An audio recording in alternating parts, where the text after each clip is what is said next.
Olá, gente.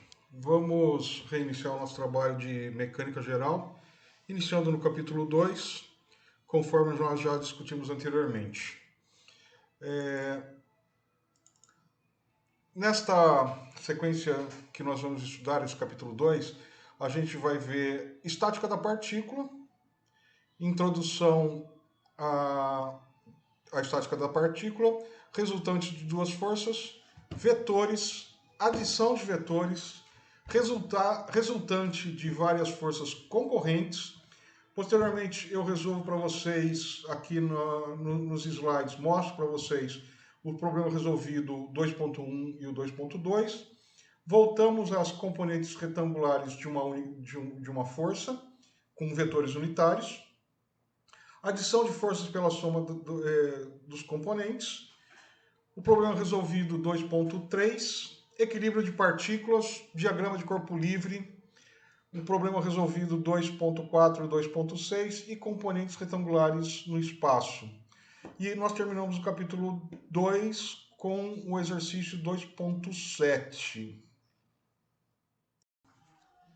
Como nós estamos estudando estática da partícula, o objetivo deste capítulo é estudar e investigar os efeitos de forças que atuam sobre uma partícula. A gente vai substituir múltiplas forças que atuando em uma partícula por uma única força equivalente ou resultante. Ainda nós vamos analisar as relações entre forças que atuam em uma partícula que está em equilíbrio. O foco em partícula, isso não significa uma restrição a pequenos corpos.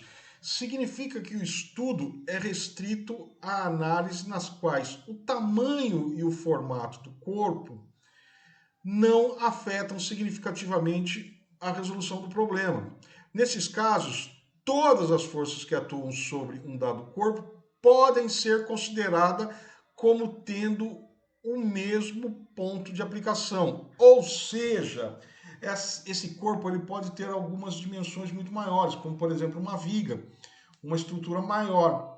E ela vai estar sob ação de algumas forças. E essas forças podem ser aplicadas num único ponto, pois o comportamento desta viga, deste corpo, vai ser o mesmo comportamento do ponto de aplicação. Então, eu imagino um único ponto para facilitar o nosso entendimento e a nossa percepção. Fica muito mais fácil de estudar apenas um ponto do que a dimensão toda. E sabendo que o comportamento deste corpo vai ser igual a esse ponto de aplicação, esse único ponto. Por isso que a gente discute partícula neste momento.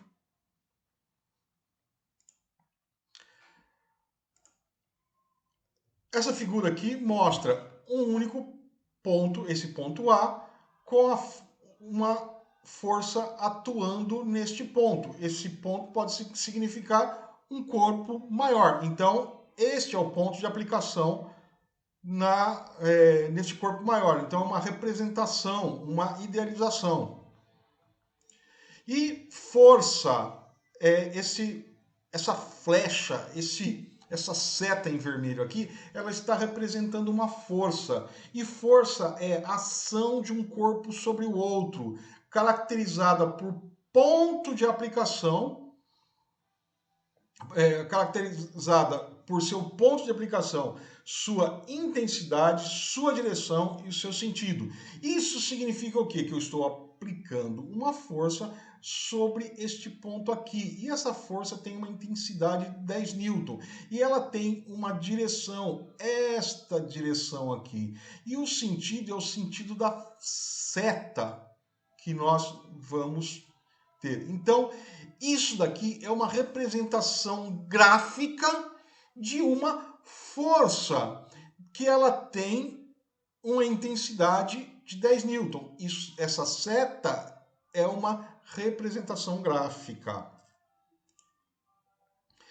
Evidências experimentais mostram que efeitos conjuntos de duas forças podem ser representados por uma única força resultante.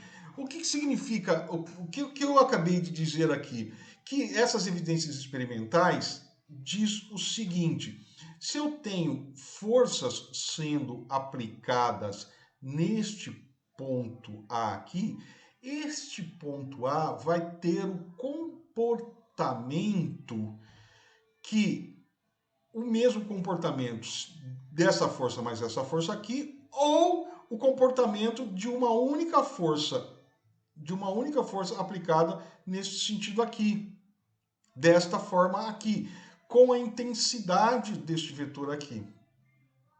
Então, o comportamento deste ponto, deste corpo, vai ser igual se estiver sendo aplicado P e Q, ou o comportamento vai ser o mesmo se eu estiver aplicando somente a força resultante. A resultante de duas forças é a equivalente à diagonal de um paralelogramo, que contém as forças em lados adjacentes. Olha só, o que eu tenho aqui? Eu tenho um paralelogramo. Olha, este vetor aqui, essa seta aqui, essa representação aqui, ela tem uma linha que é paralela a essa, ó, e ela tem o mesmo tamanho. E essa daqui eu tenho um paralelo aqui.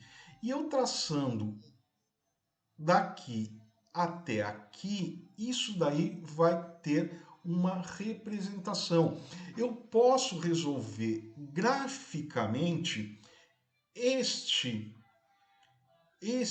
problema aplicando uma força, por exemplo, uma força P e uma força Q, de direção, sentido e intensidade, tanto da força P quanto da força Q, por essa resultante aqui. Então, essa resultante, ela é graficamente, eu consigo resolver isso. Ela tem este tamanho aqui. Ela é maior do que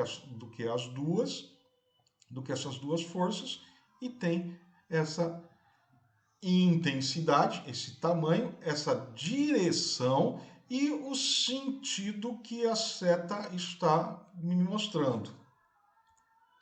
Força, então, é uma grandeza vetorial. Ela tem intensidade, direção e sentido. Então, vetores, gente, é uma expressão matemática que tem intensidade, direção e sentido, e que se soma conforme a lei do paralelogramo, como eu disse anteriormente. O deslocamento, um exemplo de vetores é deslocamento, velocidade e aceleração. Então, é uma grandeza vetorial. Olha só, é uma expressão matemática, uma ferramenta matemática. Não é exatamente o que é a força, mas eu posso representar ela por esse vetor. Então, vetor é uma representação, uma expressão matemática que eu, olhando para ela, eu enxergo intensidade, direção e sentido. E escalar é uma grandeza física que tem intensidade, mas não tem direção. Exemplo, massa, volume e temperatura. Massa, por exemplo, eu tenho 100 quilogramas. Então, a massa de 100 quilogramas, ela não tem direção e ela não tem sentido. Volume, 5 metros cúbicos é uma outra grandeza física e ela não tem direção e não tem sentido. Temperatura, 30 graus Celsius. Ela é uma escala que demonstra uma quantidade de energia térmica. E essa temperatura, ela pode ser numa outra escala, Kelvin, 300 graus, 300 Kelvin. Então, são grandezas escalares. E tanto essa grandeza como temperatura, volume e massa, ela não tem direção e ela não tem sentido. Mas ela tem intensidade, que é um número. 330 para a temperatura.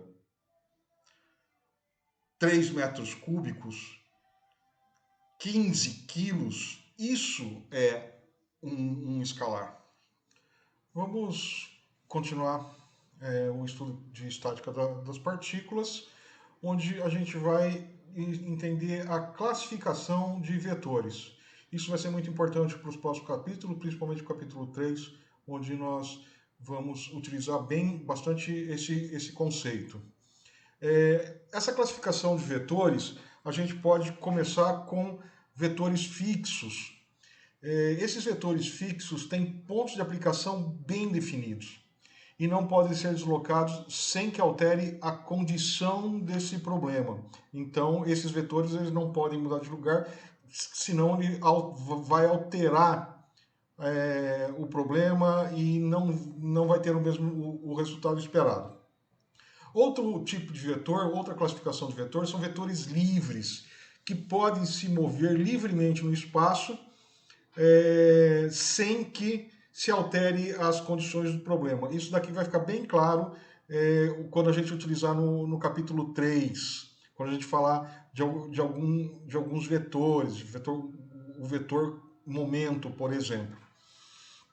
Ainda tem os vetores deslizantes, que podem ser deslocados ao longo da linha de ação sem que altere as condições do problema. Então, esse vetor pode ser aplicado no ponto que nós estávamos pensando, ou empurrando ele, ou tracionando ele, desde que ele siga a mesma linha de ação. Então, esse daí é um dos... da forma como esse vetor pode ser classificado.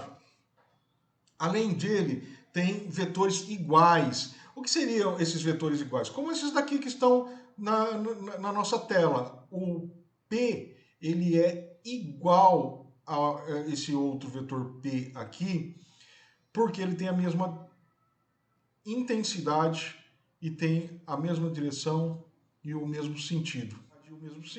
E além dele tem o vetor negativo, que é um vetor dado e aquele que tem a mesma intensidade e sentidos opostos, o vetor P e o vetor menos P. Esses vetores são os vetores negativos. Continuando, agora a gente vai falar um pouquinho sobre adição de vetores. É muito importante a gente entender esses conceitos de adição de vetores que eu falei nos slides anteriores. Eu dei uma adiantada um pouquinho nesse tipo de material. E ainda eu mostrei essa mesma figura aqui.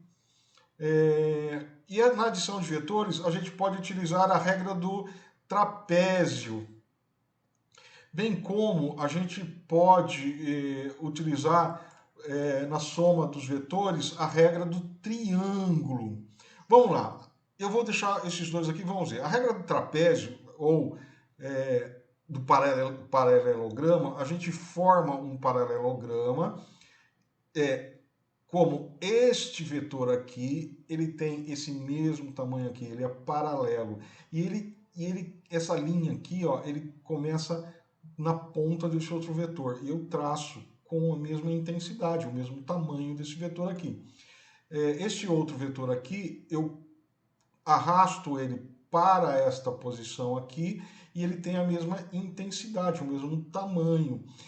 Daí eu traço essa linha aqui, que é o meu vetor resultante.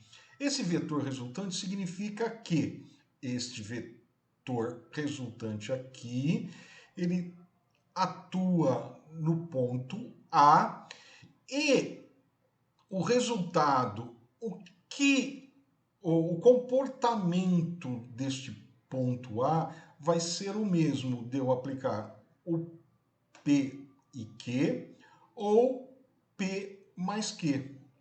É uma forma de a gente calcular graficamente a soma dos vetores. Tem outra regra que nada mais é do que a regra do triângulo, que simplesmente eu pego esse vetor que está aqui no ponto A e eu traço ele, eu arrasto ele para esta posição aqui, que é na ponta da seta do meu vetor P. E ele se mantém paralelo. Se vocês notarem, ele se mantém paralelo a na posição que ele estava.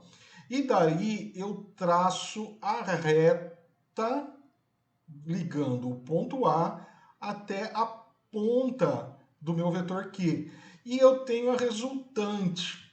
Por exemplo, esse vetor ele é pensado num resultado gráfico. Eu posso pensar ele de forma gráfica. Eu venho com uma régua aqui, eu meço o tamanho deste, eu meço o tamanho deste e traço essa linha aqui. E eu meço o tamanho desse daqui. Por exemplo, se esse daqui tem 10 e esse daqui tem 5, eu venho aqui 10 medido, venho aqui com 5 e esse daqui tem 12, por exemplo.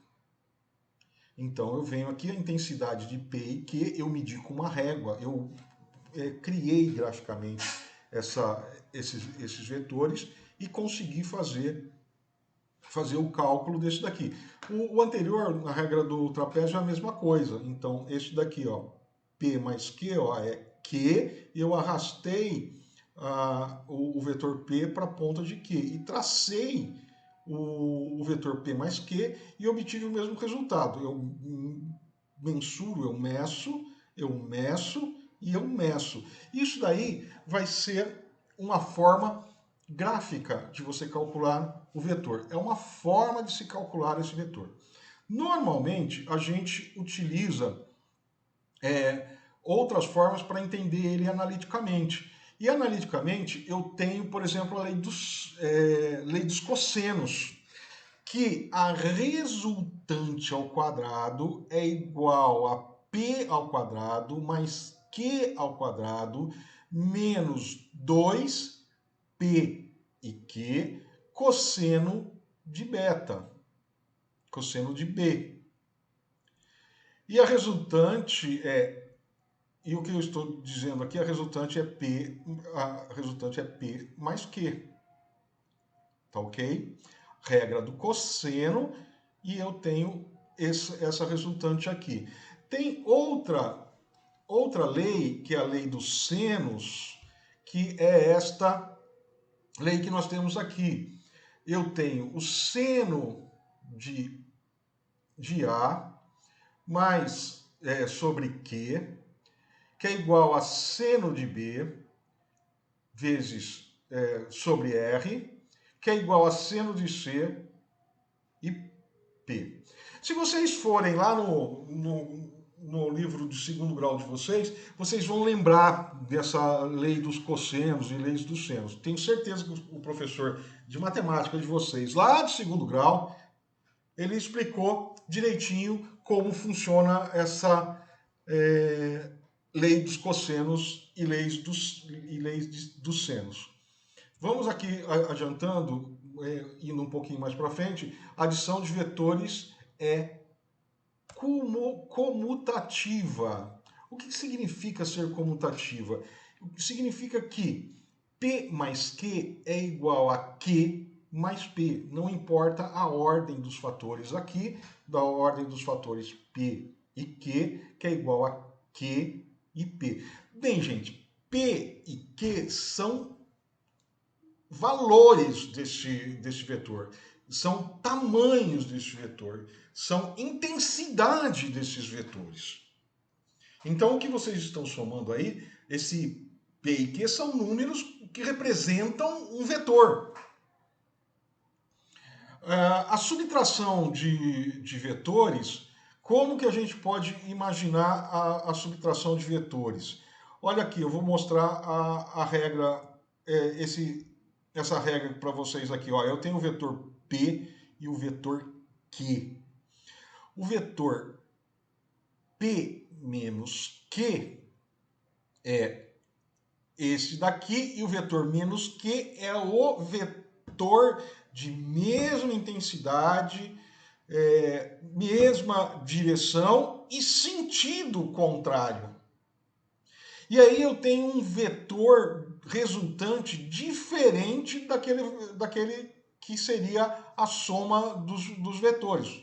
É óbvio que isso vai acontecer. Preste atenção e dê uma lida no capítulo 2, nas páginas 20 e 21, onde tem 20, 21, 22 e até a 23, que a gente vai continuar falando aqui sobre essas regras de soma e falando mais sobre os vetores, mais detalhadamente sobre os vetores, para a gente conseguir entender. Vamos lá, vamos continuar. Agora a gente pode pensar a soma de diversos vetores. A gente já viu isso em sala de aula na forma presencial. Eu estou fazendo isso daqui para a gente vocês poderem recomeçar os estudos de uma forma um pouco mais atrás, para que vocês consigam recordar depois desses meses que vocês ficaram o tempo parado.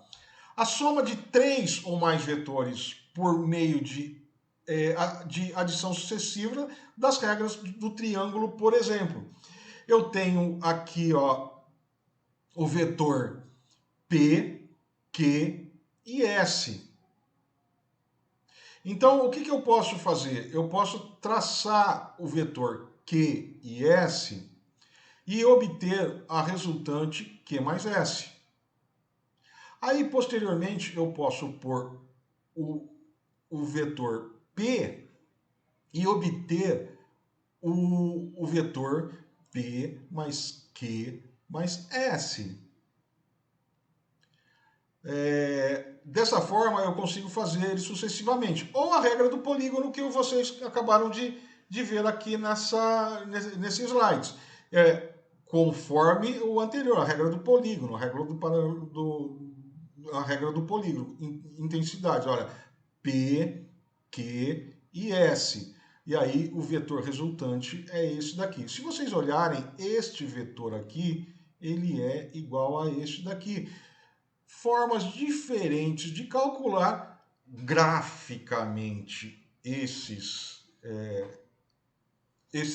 trabalho aí. E a adição de vetores, pelo que vocês deu para entender aí, ela é associativa. Olha só, P mais Q mais S é igual a PQ mais S, que também é igual a P mais Q mais S. Entenderam isso daí? Lembrando que esses P, Q e S são intensidades desses vetores. Aí a gente também pode pensar em trabalhar com multiplicação de vetores. Por um escalar, por exemplo, eu vou multiplicar um vetor que tem direção, sentido e intensidade com um escalar. O que seria isso? Multiplicação de vetor por um escalar. Por exemplo, eu tenho o vetor P, que eu multiplico por desculpa, por um escalar 1,5. Então eu multiplico a intensidade desse vetor que é de P, eu multiplico por 1,5. E ele acrescenta meio ao meu vetor. Mas eu posso multiplicar por menos 2.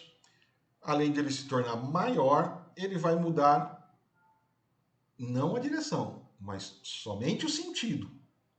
Prestem bastante atenção nessa informação, que é importante. Também a gente pode pensar em resultante de várias forças concorrentes sobre um único ponto. Resultante de várias forças concorrentes. Forças concorrentes, conjunto de forças que passa por um mesmo ponto. Um conjunto de forças concorrentes aplicada em uma partícula pode ser substituído por uma única força resultante, que é o vetor equivalente à soma das forças aplicadas. Olha só como é que é interessante isso. Então eu posso substituir várias forças por uma única força, que vai dar o comportamento daquela partícula, por exemplo, aplicando essas forças. Vamos olhar aqui essas forças. Ó, esses aqui não está no espaço, está no plano. A gente está ainda estudando só no plano. Esse ponto A aqui atua nele três forças, que seria P, Q e S. Pela regra que nós vimos agora, anteriormente, a gente vai somar esses três vetores, P mais Q mais S, e obter a resultante, um resultado deste vetor R aqui. Então, isso significa que o comportamento da minha partícula, eu aplicando essas três forças ou apenas a resultante dessas três forças, o comportamento vai ser igual, vai ser mantido. E isso, para uma análise, quando vocês forem fazer uma análise mais na frente e aplicar isso daí na prática, isso vai ser importante para a gente substituir. Imagina você tem várias forças atuando sobre um ponto de uma determinada viga. E aí, para você fazer o cálculo, em vez de você fazer o cálculo dessas múltiplas forças, você faz o cálculo com uma única resultante. Isso daí facilita bastante o trabalho da gente, desde que você conheça essa regra, que é a regra da soma dos vetores. Isso é muito importante. Lembrando que vetor ele tem intensidade, direção e sentido.